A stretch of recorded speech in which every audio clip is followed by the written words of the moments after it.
Welcome to your Education Hub.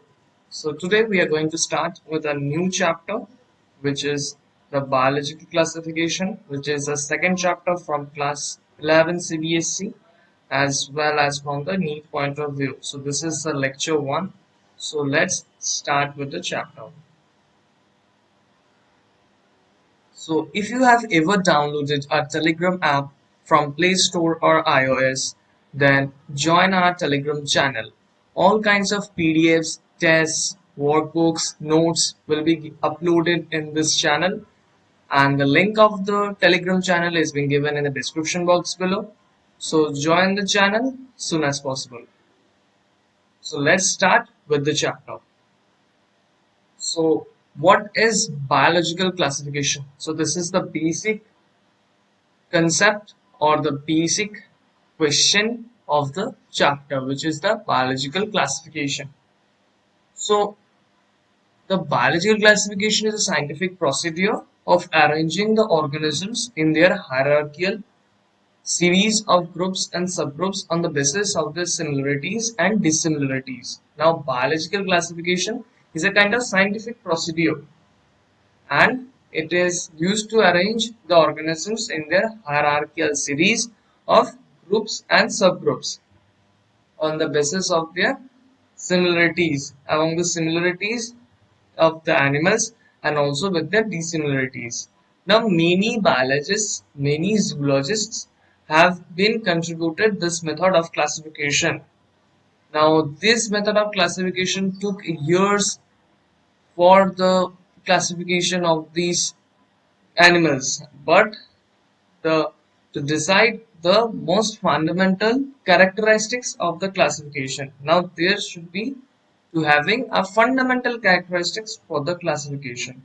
So these animals should be classified into a kind of hierarchical series for which the organisms would be easily being observed about their characteristics and about importance in the ecosystem as well.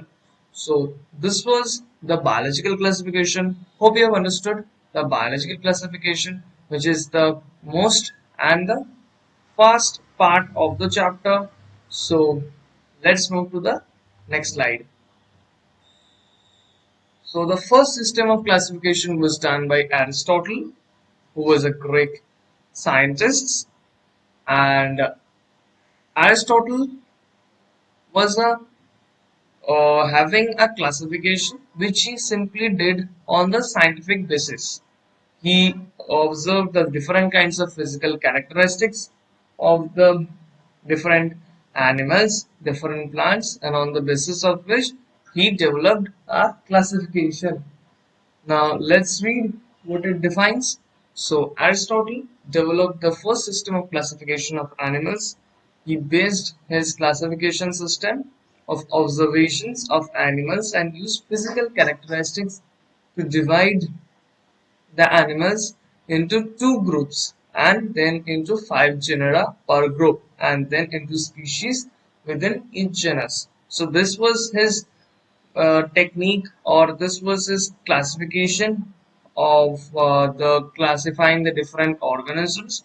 He observed the physical characteristics by using the observation which he did on the physical characteristics, and then he did to divide the animals into two groups, and which were then divided into 5 genera per group and then into species within each genus.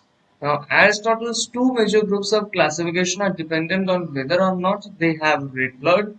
Now, animals with red blood correspond to vertebrates. He made the red blood animals to vertebrates, and he made without red blood animals to the invertebrates. So, this was the first system of classification which was done by Aristotle, who was a Greek scientist. So, hope you have understood the first system of classification. So, let's move to the next slide. This was the drawbacks of the one kingdom classification which was done by Aristotle, or the Aristotle's kingdom of classification. So many organisms were not fitting into his classification. A number of organisms did not fit into his kingdom classification. Now frogs have lungs, they are amphibians while their larva tadpole is aquatic, and respires through gills. So many organisms which did not fit into the his classification, frogs which we know are having gills, they also have means they have lungs while they are in over the water, and they also can breathe when they are in the means the larva of the tadpole is aquatic and they respire through their gills. So this is the variation. So in the life cycle means in the life cycle of the frogs, and this was the difference which was not being able to classify it within Aristotle's kingdom classification. Then it is difficult to classify frogs according to this method. All flying organisms such as birds, bats, flying insects were grouped together. Now all these organisms were grouped together, which was simply not much means this kind of classification was not much better for the scientists to observe, or the zoologists to observe all the organisms. And then ostrich, emu, penguin are flightless birds, and hence they cannot be classified by this method. These organisms like ostrich, emu, penguin, they cannot be classified. Means the kind of organisms he observed, he classified. But then, after that period of time, many other scientists also tried to classify those organisms as on the basis of the Aristotle kingdom classification. But then, the ostrich, emu, penguin, these flightless birds, as well as there are many other flightless birds as well. So those organisms were unable to classify by this Aristotle kingdom classification. So this is the drawback, and which was which was found of the Aristotle kingdom classification. So hope you have understood this. So let's move to the next scientist, which is Carolus Linnaeus. So Carolus Linnaeus, the second system of classification was given as two kingdom classification, which was given by Carolus Linnaeus. So the two kingdom classification was proposed by Carolus Linnaeus, and he categorized and classified the living organisms on the basis of nutrition and mobility. The living organisms were classified into kingdom Plantae and kingdom Animalia. Now, the two kingdom classification was proposed by Carolus Linnaeus, and this is a second system of classification. And he classified the organisms on the basis of nutrition, the kind of nutrition they used to have, and the mobility. On the basis of their mobility and nutrition, he classified the two kingdom classification, and the two kingdom were known as the Plantae kingdom and the Animalia kingdom. So these were the two kingdom classification made by Carolus Linnaeus. So hope you have understood the two kingdom classification as well. So on the next slide, we will be going to discuss the drawbacks of two kingdom classification as well. So let's move to the next slide. So this is the drawback of two kingdom classification. Now what was a drawback? So in the two kingdom classification, following are the drawbacks, like the plants comprised of photosynthetic and non-photosynthetic species. So the plant kingdom were having all kinds of photosynthetic species as well as the non-photosynthetic species. Now fungi that feed on dead organic matter were placed under the photosynthetic plants. The fungi that feed on dead organic matter. Now fungi are the not photosynthetic species, but then they were placed on the under the dead organic means, as they are dead organic matter, they are being fed over the dead organic matter. That's also were being placed in the photosynthetic plants class group. Then there was another class of classification needed by the organisms with the same characteristics, which were clubbed into one kingdom. Now, there was another class of classification needed by the organisms with the same characteristics. Now, those organisms which were having the similar characteristics, they were also being clubbed into one kingdom. So this was also one of the drawbacks, means one of the negativity that was being found from the two kingdom classification.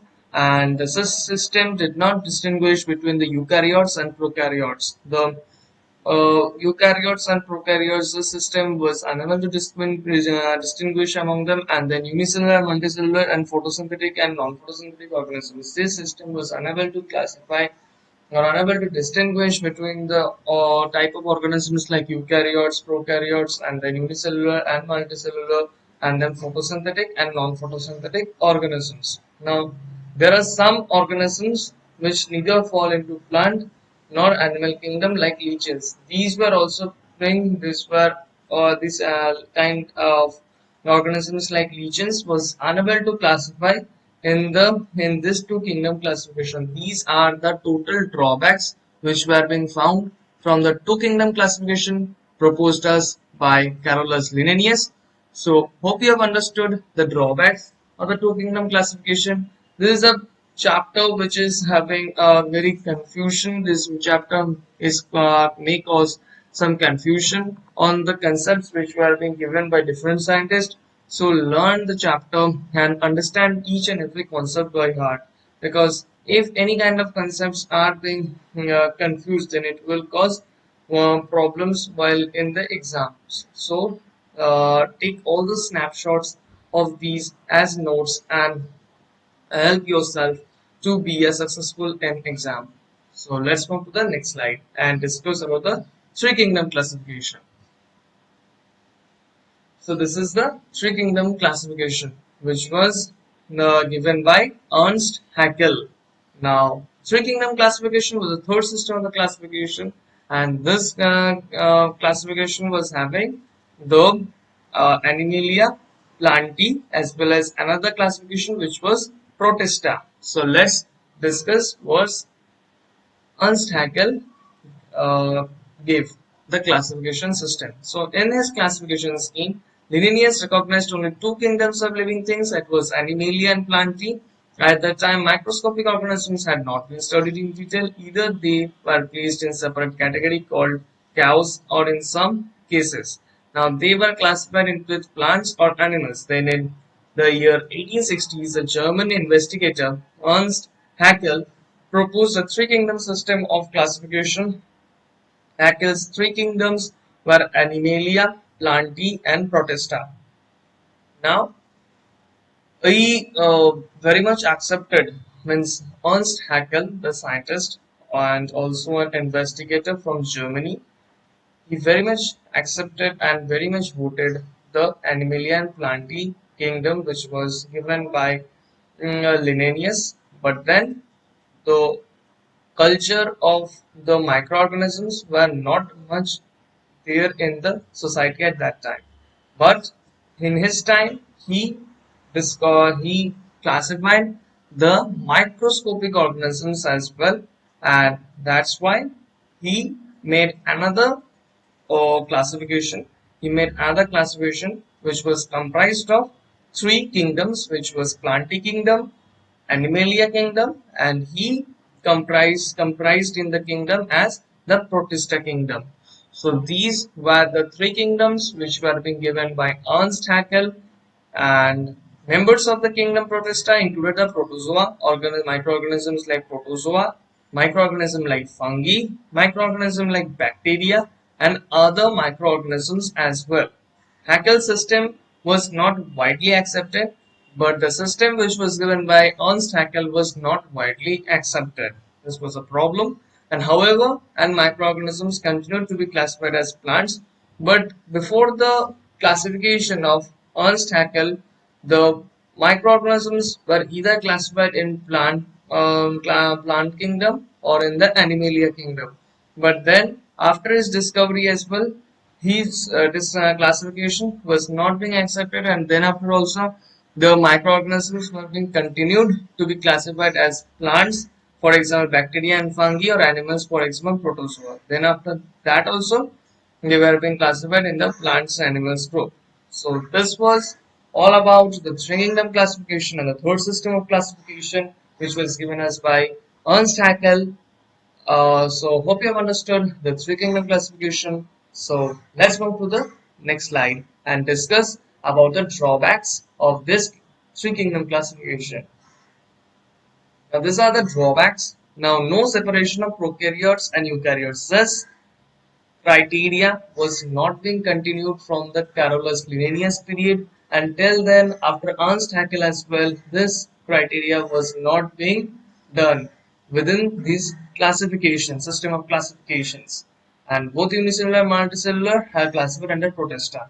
Now there was a classification made by Ernst Haeckel which was Protista, but then unicellular and multicellular were being classified. All unicellular and multicellular were being classified under protista itself. So there should be another classification in which the unicellular, multicellular, and there should be a separate groups made for prokaryotes and eukaryotes. So these were not presented in Ernst-Haeckel system of classification. So these were all about the drawbacks. So hope you have understood the drawbacks as well. Take the screenshots which will help you for remembering the different concepts given by different scientists. So let's move to the fourth scientist who gave the four kingdom classification. So this was the fourth system of classification and the four kingdom classification which was given up to us by Herbert Copeland. This was done and this four kingdom classification was proposed to us in the year 1956. Now what were the four kingdom classification? One of them was Monera. This was being classified. This system of classification was being given us by uh, Herbert Copeland. Now, the following three classification, which was the Protista, Plantae, and Animalia, this was being given by the Plantae and Animalia was given by Carolus Linnaeus. Protista was given by the Ernst Haeckel, and this Monera was given by Herbert Copeland. Comprising of all four, the four kingdom classification was prepared. Now, the kingdom Monera is comprised of unicellular organisms. Now, there was a system of classification which was being consisting of unicellular organisms, and that unicellular organisms was being called as Monera. Now, these kingdom classifications, which were being given by each scientist, we will be discussing each and every scientist. Means each and every kingdom classification we will be discussing in detail in the later part of this chapter. But in this lecture, we will be discussing till Monera because these are long concepts and very large concepts, and this need to be understood by you people. And these are not much easy ones. This chapter is not much easy one. So slowly and steadily, we will be moving with the syllabus, and we will be completing the syllabus after means within this within this November or itself. So let's read the next one. So protists, plants and animals are the eukaryotic organisms, and the fungi were placed in the group of plants, which was considered as a drawback of the four kingdom classification. Now the fungi was not made, or the protista group protista was there, but then after that the fungi, which was not classified, this system of classification for fungi was not there, for which they are also being classified within the group of protista. So this was the only drawback which was found in the four kingdom classification. Now let's move to the next slide and discuss the important drawbacks which was being found by the four kingdom classification given us by Herbert Copeland in the year 1956.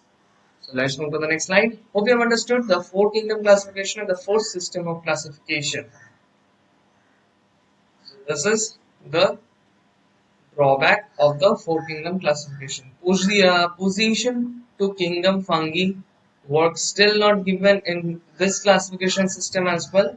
From Carolus Linnaeus period, the position of fungi was being given in the at first it was given in the Plantae group, then it was being given to the then it was being given to the Protista group, but then it was again given to the Protista group only, which was given us by Herbert Copeland after Ernst Haeckel classification. But then the position of the kingdom fungi should be a different one from the other classification groups.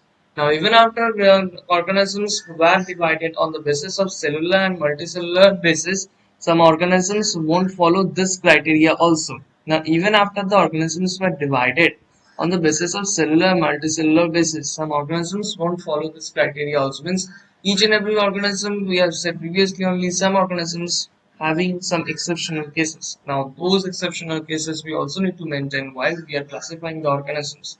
Now, each and every organism which were being discovered by now, we need to observe each and every organism characteristics. So it is much important.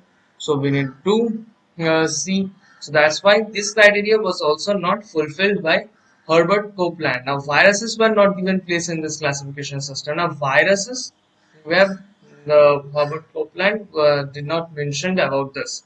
Now organisms having extremely different characteristics were not still categorized. Now organisms having the extremely different characteristics were not still categorized. So this was also not done by Herbert Copeland. Now in this image we have given the image of COVID-19, but then it is also a virus only, and this virus was earlier, and it is in the earth for about 8,000 BC, and that's why this virus we have mentioned in this slide. So it is not at all being prepared by China, but then for some rumors which has been spread now. Each and every time period in this earth, COVID-19 is there, but then due to some experimental problem done by China, this problem has occurred. But then, no matter what happens, human beings has taken the help of science, and they are being trying to make all the conditions in this whole world to be clear and as usual like the previous time. But then we all are having to being continued with a very crisis period of time. We need to fight against this COVID-19 virus, and we need to destroy it, and not to destroy it but to maintain our immune system stronger than this COVID-19. So we need to make our immune system inside, which is inside, placed inside our body, we need to make it stronger so that the COVID-19 should not attack us. So this is the all the drawbacks which were being given or which has been found by different zoologists, scientists from Herbert Copeland Four Kingdom classification. So hope you have understood all the drawbacks. So let's move to the next slide. So this comes up with the important Five Kingdom classification, which was given one and only person who was R.H. Whitaker.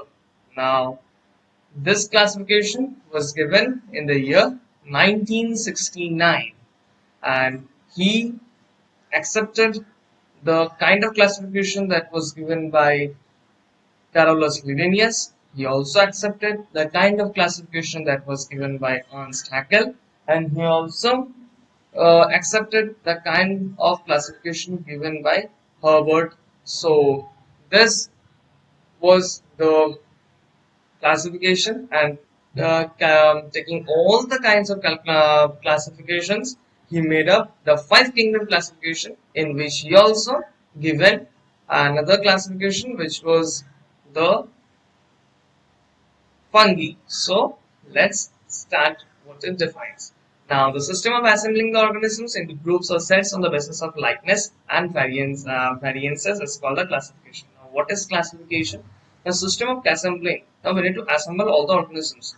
They are simply what earlier we have been, when we are small, we have played with puzzles. Now all the puzzles are in placed in different parts. So to make that puzzle fulfill like the image given to us, we need to assemble each and every part. Like that, the Five Kingdom classification, the kingdom classification is also like that. Now, this Five Kingdom classification was earlier was like a puzzle. Now, each and every organism are being placed in different places. Now, we need to make the total classification. All animals, all organisms on this earth should be going to make a total classification, which was given by R.H. Whitaker, the Five Kingdom classification. So it simplifies the study of wide variety of organisms in a very systematic manner.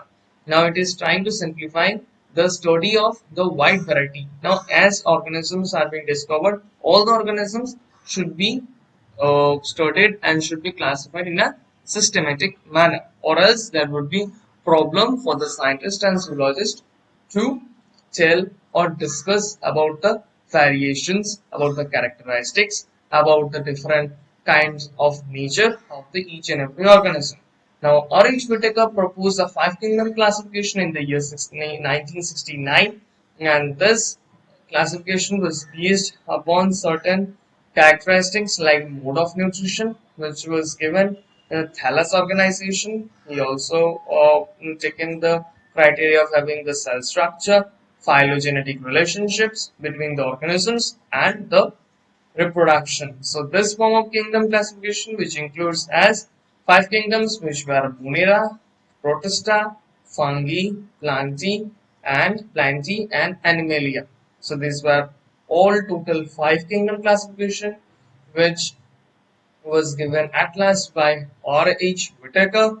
So hope you have understood the five kingdom classification given by R.H. Whitaker in the year 1969, and all of them were Monera, Protista, Fungi, Plantae, Animalia. Now these five kingdoms we will be discussing each and every in detail, but in this lecture we will be continuing till Monera, and the following lectures would be coming with the other four kingdom classification. So let's move to the next slide. So this were the five kingdom classification. Monera was unicellular prokaryotes. Now Protista was unicellular eukaryotes. Now fungi, Plantae, Animalia, these three were multicellular eukaryotes. Now this was given by R.H. Whitaker in the year 1969. So let's move to the next slide and discuss. So this were the characteristics of the five kingdom classification. Now what was there in the part Monera? What was in the kingdom Protista? What was there in the kingdom Fungi, Plantae, and Animalia? Now what consists in inside this kingdoms? Now first we start with Monera. Now the cell type of Monera are prokaryotic. They are having nuclear envelope. This criteria is simply absent in this monoderns, and the cell wall non-cellulose polysaccharide plus amino acids. Now mode of nutrition, autotroph or heterotroph, both kind of nutrition is being present. Multicellularity, this criteria is absent in this monera. Now what about Protista? Now Protista, they are having a eukaryotic cell type. The nuclear envelope in these kingdom is present. This here the cell wall present in some forms various types.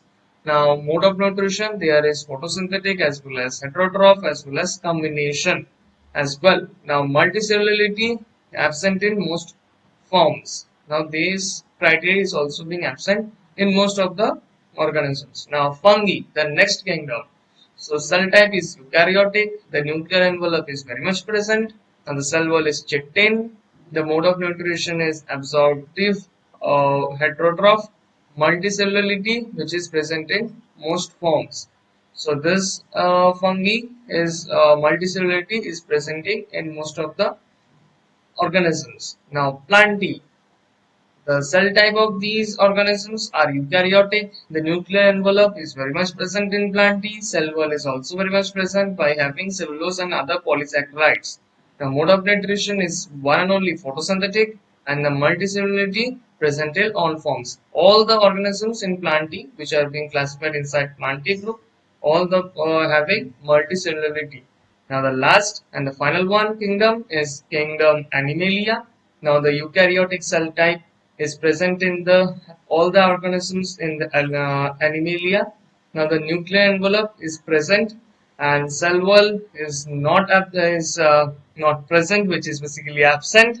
And then the mode of nutrition, which is ingestive heterotroph, and the multicellularity is very much present in each and every organism. This is a total mind map, or you can say the total sum up of all the kingdoms in this flow chart or in this chart. So hope you have understood, and we will be discussing more in detail. But then before starting that detailing, or before starting the discussing about each kingdom, we have made this chart, and this chart is also present in your NCERT book. So hope you have understood about it. Take a screenshot of it, and let's move to the next slide. So this is Kingdom Monera, the first kingdom.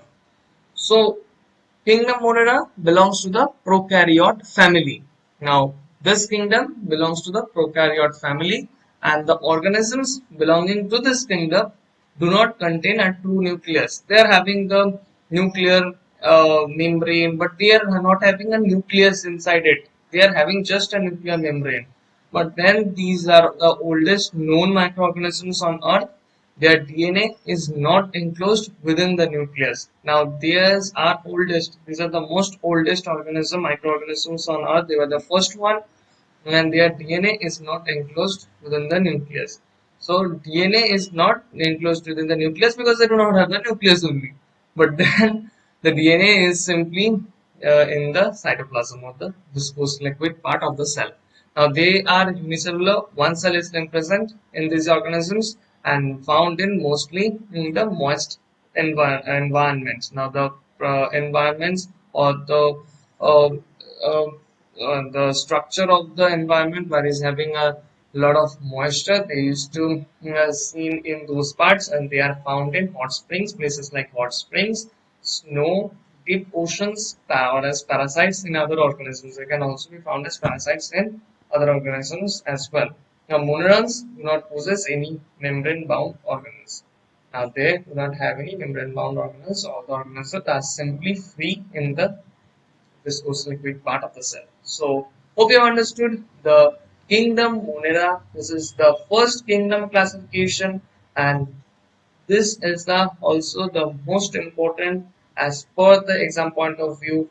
Simple questions in state of MCQs as well as in state of means in long questions as well in the board exam of the 11th as well as in 12th. This question comes from this part of the chapter. So understand this part very clearly, very much clearly. So these are the images of some of the Monerans, and hope you have understood the kingdom Monera. So let's move to the next slide. So this is the characteristics of Monera, the kind of organisms which have been placed inside Monera. They should be having some kinds of characteristics. So these are the following characteristics. So let's start with the first characteristics.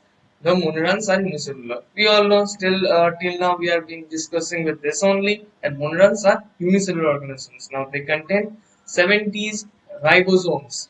Now they are having 70s ribosomes, and the DNA is naked. They are very much naked and is not bound by nuclear membrane.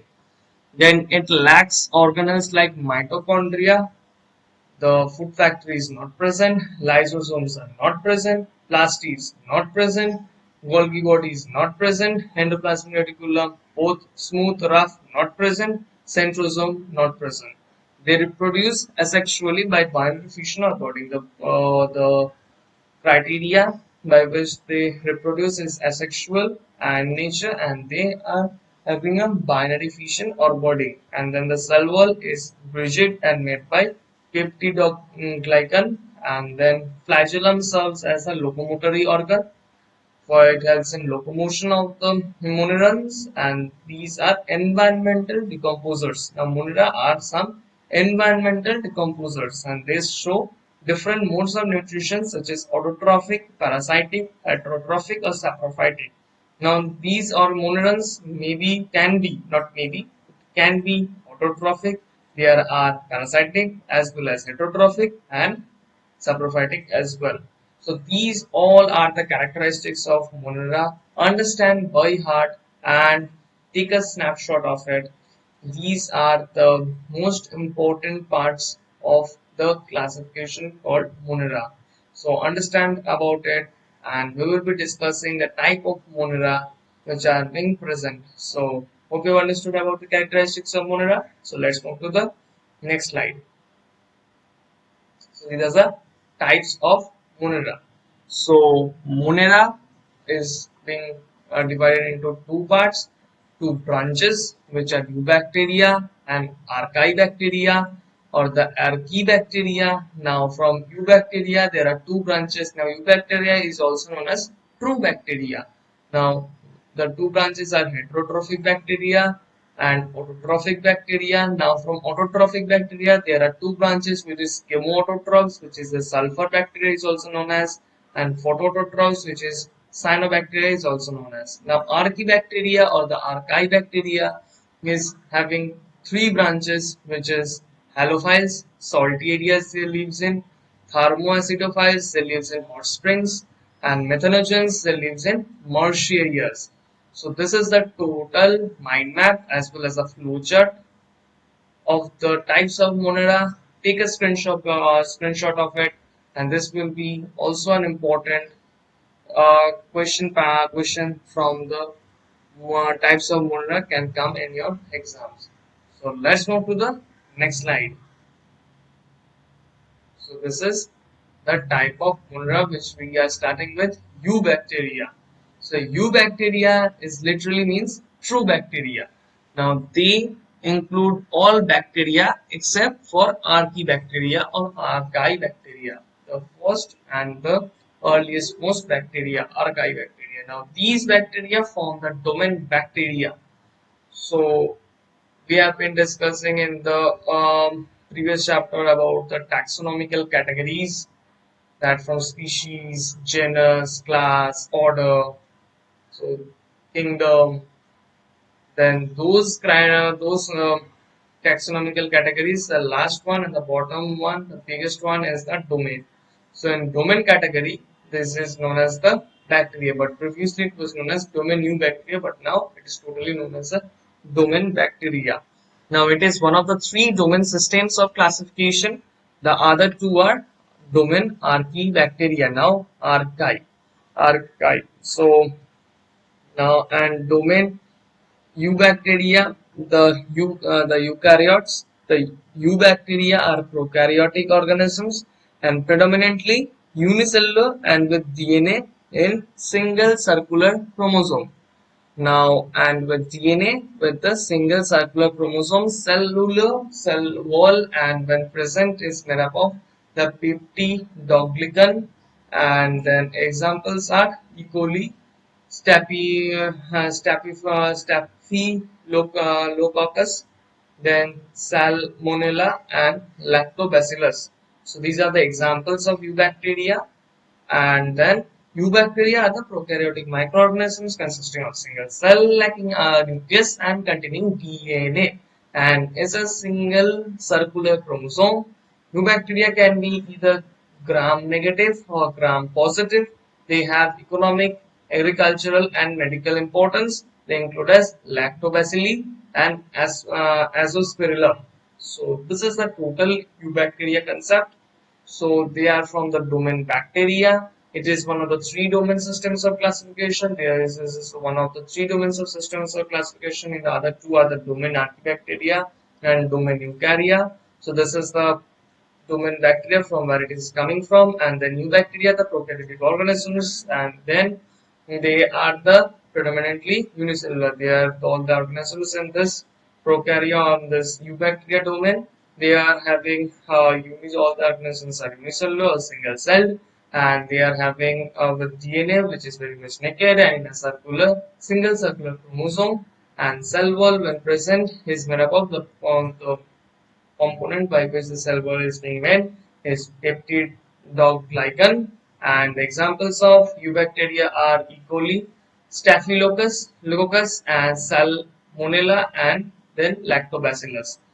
Eubacteria is being used in different kinds of purposes, from economic to agricultural to medical importance, as some of them are the E. coli, Lactobacilli, and Azospirillum. So this is the structure and this is the image of a eubacteria. So hope you have understood the eubacteria concept. So let's move to the next type of Monera, that is Archaebacteria or the Archaebacteria. This is the oldest and the first organism who has arrived in this earth after not after during the preparation of the climates of this earth by which the living organisms can live or can survive. So at that point of time only archaebacteria has been arrived in our world and they are being living in this earth. So archaebacteria are the type of single cell organism and which are so different from other modern life forms that they have challenged the way scientists classify life. Now, Archaebacteria are a type of single cell organism. They are a type of single cell organism which is so different from other modern life forms, and they have challenged the way scientists classify life.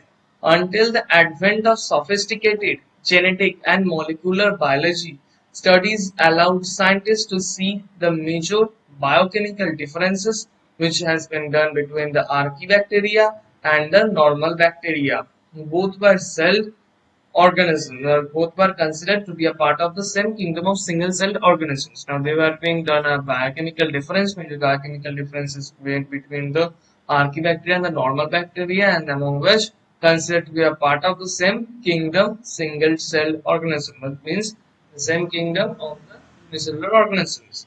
Now, kingdoms are a way of organizing life forms based on the cell structure, which was traditionally included with Animalia, Planitia, and then fungi, Protista.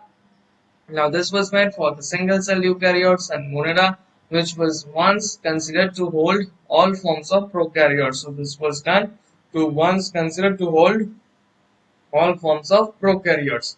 Now, however, genetic and biochemical studies of bacteria soon showed that one class of prokaryotes was very much different from modern bacteria and indeed from all other modern life forms. Now, however, genetic and biochemical studies which was made based on bacteria soon showed that as a result it showed that one class of prokaryotes was very different from the modern bacteria and indeed from all other modern life forms, and eventually that bacteria was named as Archaebacteria from archi for ancient. Now archi means ancient, so we have discussed previously only that Archaebacteria was the first living organism which has been came on this earth, and these unique cells are thought to be the modern descendants of the very ancient lineage of the bacteria that evolved around the sulfur-rich deep sea vents. Now, these archaebacteria used to stay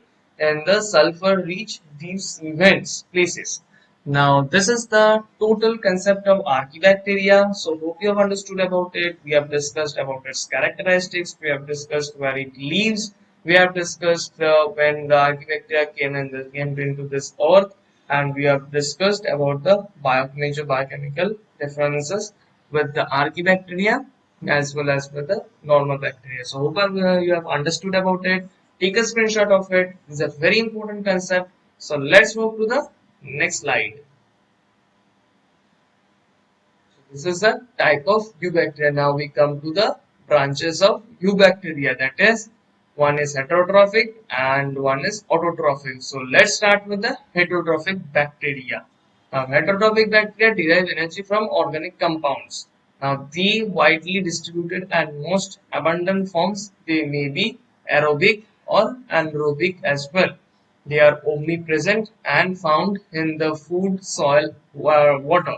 They help in recycling of natural substances.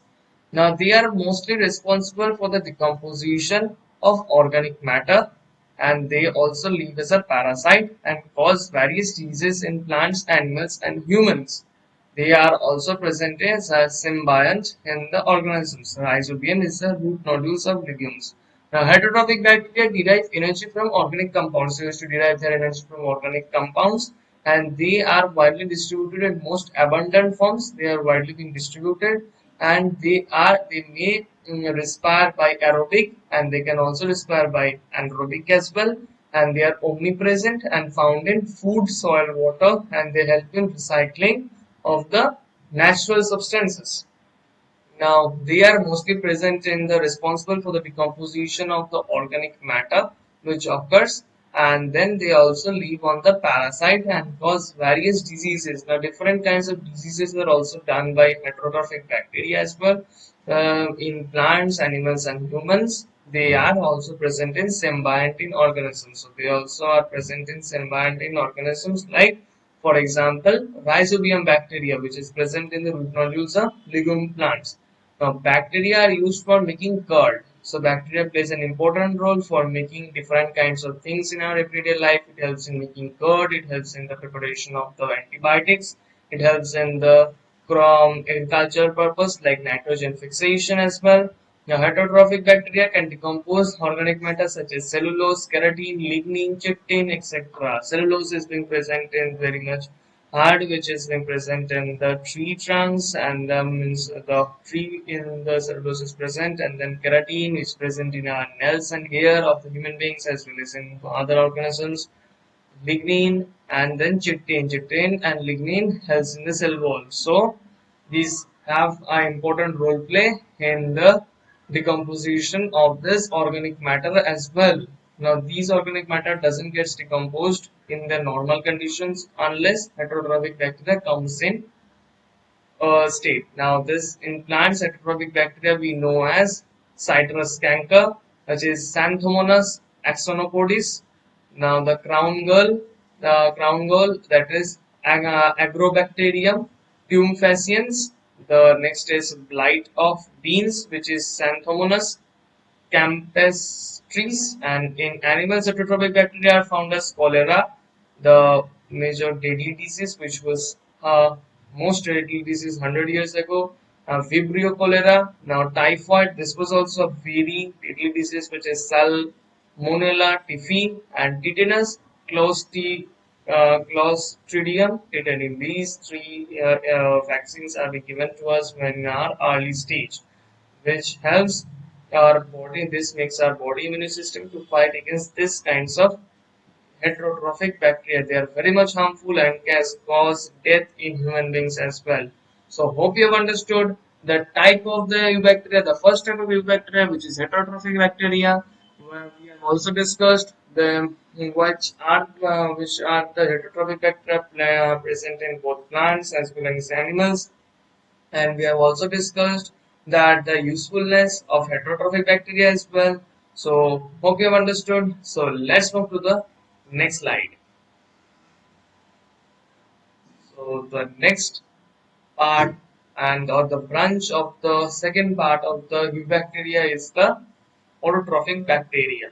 Now, what are autotrophic bacteria? Now, autotrophic bacteria synthesize their own food. They derive energy from light or chemical reactions. Now, they synthesize, they try to prepare their own food from from the light or chemical reactions. Light reaction or chemical reaction. They utilize simple inorganic compounds like carbon dioxide, water, hydrogen sulfide, etc. And this helps to convert them into organic compounds like carbohydrates, compounds like proteins, etc. It helps to supplement their energy requirements. So this is the total concept of autotrophic bacteria. What is the work of autotrophic bacteria? How do they synthesize to prepare their own food, and how do they derive their energy? And this is the total concept. So hope you have understood about the second type of bacteria. So let's move to the next slide. So this is the detailed image of the autotrophic bacteria. So this is the autotrophic bacteria image. So let's move to the next slide. So the types of archaebacteria, we start with the first branch or the type of archaebacteria or the archaebacteria, which is halophiles. So halophiles are microorganisms that require certain concentrations of salt to survive, and they are found in both bacterial and archaeal domains of life. Now, halophiles are the kind of microorganisms that they require certain concentrations of salt to survive, and they are found in both eubacterial and archaeal domains of life. In eubacteria, halophiles are very heterogeneous group and having members in at least 8 different phyla. So eubacteria halophiles are a very heterogeneous group. Now they are having members in at least 8 different phyla. Now in archaea, however, halophilism is strictly limited in the members of Haloarchaea and class and the Nanohaloarchaea, Nanohaloarchaeota, and that is a subphylum. So, according to their degrees, the salt requirements, halophiles, are classified into three groups: slight, which is 0.34 to 0.85 metasalt, and moderate to 0.85 to 3.4 metasalt, and extreme halophiles, which is 3.4 to 5.1 metasalt. So this is how halophiles used to survive, and they have been classified into three kinds of groups: slight, moderate, and extreme kind of halophiles. And we have also discussed the certain kinds of concentrations of salt in which these kind of halophiles are being found. They are both from eubacterial domain of life as well as from the archaeal bacteria domain of life. So this is a very much heterogeneous halophile from the eubacteria group, and this is having the different 8 list of the list 8 different phyla. So this is the total concept of halophiles. This is the basic diagram of halophiles. So hope you have understood the first branch of Archaebacteria. So let's move to the second type of Archaebacteria. Till now, the topics we have discussed in detail are very much important from exam point of view. Hope you have been taking all the snapshots from these slides. This will help you in your exams. So let's move to the next slide. So this is the thermoacidophiles, the second branch and type of Archaebacteria. Now this is the life in hot acidic. They are having a pH of 4 and terrestrial environments. Now they used to live in hot humid places, and then those places are having an acidic nature of having a pH level of about 4, and they are in the terrestrial environments. Now they are Crenarchaeota and belonging to the acidolobeles and sulfolobeles, and this is they are belonging to the Crenarchaeota and belonging to the two types, that is acidolobeles and sulfolobeles. Now the acidolobeles consist of genera Acidolobus and Caldysphera. Now both are obligate and anaerobes and heterobes. Now, but they use sugars and peptides for growth. They use sugars and peptides for the growth and secrete short chain fatty acids. They also secrete different kinds of short chain fatty acids as well. Now their growth is stimulated by elemental sulfur, and that they use to produce hydrogen sulfide, which is acidolobus, live optimally in temperatures like 80 to 85 degrees Celsius and having a pH of 3.5 to 4.0. So the temperature is also very high and the pH is very much acidic in nature. While Caldysphera, which is another kind of thermoacidophiles, they used to live in 70 to 78 degrees Celsius, lower than the Acidolobus, and they used to live in the similar kind of pH level, but greater than the pH level of Acidolobus, which is 3.5 to 4.5 pH level. Now the sulfolobus, which are lobels, are more metabolically versatile than acidolobels and having an optimum pH near 2.0. So they used to live in very much acidic in nature places. So this is the total concept of thermoacidophiles. This we have discussed the three types of thermoacidolobels. One is sulfobels, one is acidolobus, and another is Caldysphera. So we have discussed about the three types. So hope you have understood about these three types, and this is the detailed image of thermoacidophiles and where they live and what kind of pH level they used to survive. So hope you have understood all about it. So let's move to the third type of Archaebacteria. So this is the third type of Archaebacteria, which is the methanogens. So methanogens are used to live in the marsh areas, and they used to substrate that methanogens utilize are very limited.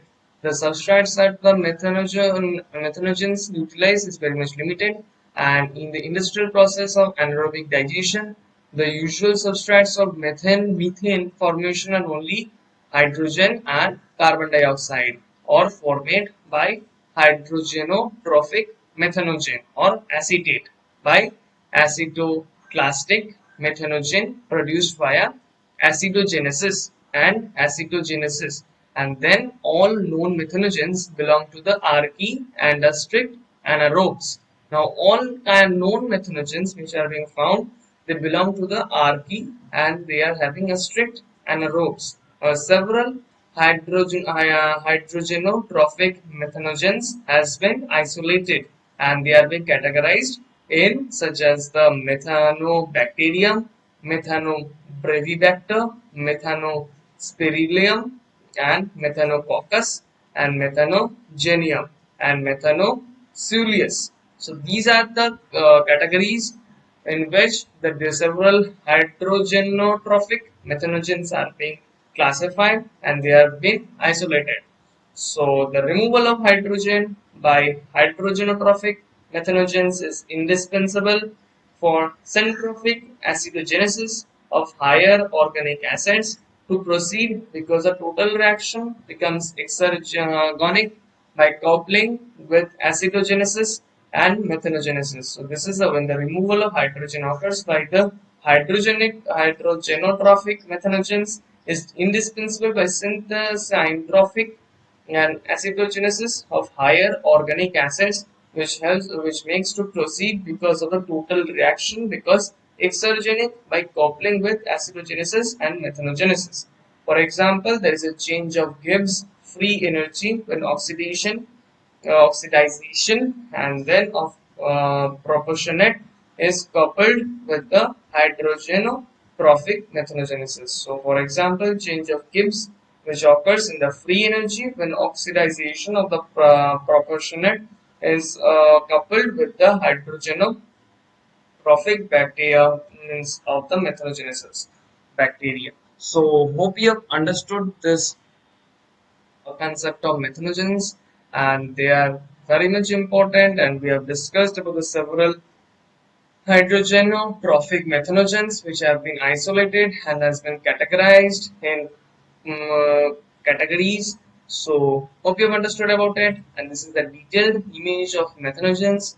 So let's move to the next slide. So the two branches of autotrophs which we have seen, one is chemoautotrophs. So first we discuss with chemoautotrophs. So an organism which is typically an bacterium or protozoa, they obtains energy through chemosynthesis rather by photosynthesis. So these bacteria are basically gathering their energy or obtaining their energy by the process of chemosynthesis, but they are feeling that chemosynthesis is most reliable than process of photosynthesis. Now, autotrophs are the producers in a food chain and such as a plant on land or algae in water. Now, they are also referred to as the producers in the food chain and occupy the first trophic level. Now, they are capable of manufacturing their own food by photosynthesis or chemosynthesis. The autotrophs can be the photoautotrophs or chemoautotrophs. Those are synthesized food through the use of chemical energy are referred to as a chemoautotrophs. So, autotrophs are basically the producers in the food chain and such as the plants on land or algae in water, and they are referred to as the producers um, of the first trophic level and they are capable of manufacturing their own food. They are very much capable to manufacture their own food and they are the autotrophs, maybe phototrophs. Either they take the help of the light to make their own food or they take the chemical reactions which occurs inside their body to obtain their own food as energy. So this is the total concept of chemoautotrophs. Hope you have understood about chemoautotrophs and this is the detailed image of chemoautotrophs. So let's move to the next slide and the last type of autotrophs, which is the second type of autotrophs. So this is the second type of autotrophs, which is the photoautotrophs. Now photoautotrophs are organisms that can make their own food using the light and carbon dioxide via the process of photosynthesis. But then the word phototroph is the combination of autotroph. The word for an organism makes its own food and prefix photo, which means light, and green plants and photosynthetic bacteria are example of phototrophs. So those organisms which can prepare their own food by the process of light, which is a phototrophs. So they can prepare their own food by the process by taking the light, and that is the photosynthetic bacteria are known as the phototrophs, and they are not to be confused with the phototrophs, and which also make energy light but cannot use the carbon dioxide as their sole source of carbon, and instead they use different kinds of organic materials. Now, phototrophs essentially make their own food. They can essentially make their own food, and which is how they can survive. By making their food they get energy, and for which they can survive and they can reproduce. Now, however, they are organisms. They can't. Means they are also important for the survival of heterotrophous organisms, but they can't make their food and must eat other organisms to survive. Sometimes they, as these organisms can't make their own food, they also eat other organisms to survive. Now, heterotrophs eat autotrophs, and heterophototrophs and other autotrophs are at the bottom of the food chain. They provide food for other known producers in the food chain, since they produce nutrients that all other animals need to survive, and then without them, humans along with other animals would not be able to survive because they would not have food. So this is the concept of autotrophs. We have discussed the second type of autotrophs as well. So here ends with the Monera part. So this is the total structure and how photoautotrophs lives, how it makes their own food, who depends on phototrophs. So all we have discussed. So hope you have understood the phototrophs as well. So thank you for watching this video. Hope all your concepts are crystal clear from this chapter. And this chapter we have discussed, means till a part we have discussed called Monera, and then all your concepts should be crystal clear. Memorizing of each and every concept is not possible from these chapters. And if you have any kind of doubt while watching this video and while reading the chapter from your NCERT book, mention it in the comment section below. And we take a lot of efforts to prepare this kind of conceptual videos for you people. So like the video, then subscribe the channel to get the and hit the bell icon to get the latest notification. We can increase our family, and this increase of family occurs by pressing the red button below, which is a subscribe button, and then hit the bell icon to get the latest notifications, and try to share with those people who are need in studies. They are very much wishing to have studies, but then due to their private or personal circumstances they are unable to. They cannot pay the fees of the coaching centers. So try to share this video with them. This will not benefit me, this will not benefit you, but this will benefit the one who is in need and or wishing to study. So thank you for watching this video. So stay tuned for the next video coming up. So bye.